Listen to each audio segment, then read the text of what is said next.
Waheshimiwa wabunge, jambo hili kwa sababu kama nilivyosema, mheshimiwa mbunge alipata nafasi ya kusikilizwa mchango wake na alisikilizwa mpaka mwisho. Nikatoa nafasi kwa serikali ili ilete taarifa bungeni. Imeleta taarifa serikali kupitia waziri na imesomwa hapa.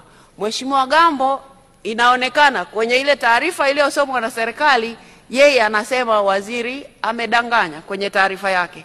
Kwa hivyo jambo hili, kwa sababu mimi sina uwezo sasa hapa wa kuanza kufuatilia kila mmoja, nalipeleka kwenye kamati yetu ya kudumu ya bunge ya maadili, kule wataenda kusikilizwa. Sawa.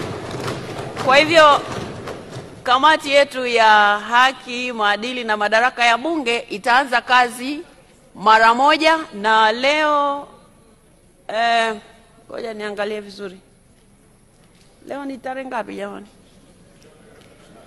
Leo tarehe 23. Kazi hii ifanyike, wiki ijayo watapewa nafasi ya kuleta hiyo taarifa hapa bungeni. Na mnazijua kanuni zetu vizuri kwa sababu ndo tuko mwishoni sasa hivi. Kwa hiyo hamna mtu atakuwa hazijui hizi kanuni. Kwa hivyo kamati yetu itawasikiliza, alafu itakuja ituambie nani muongo hapa ndani, na kisha hatua zitachukuliwa baada ya hapo.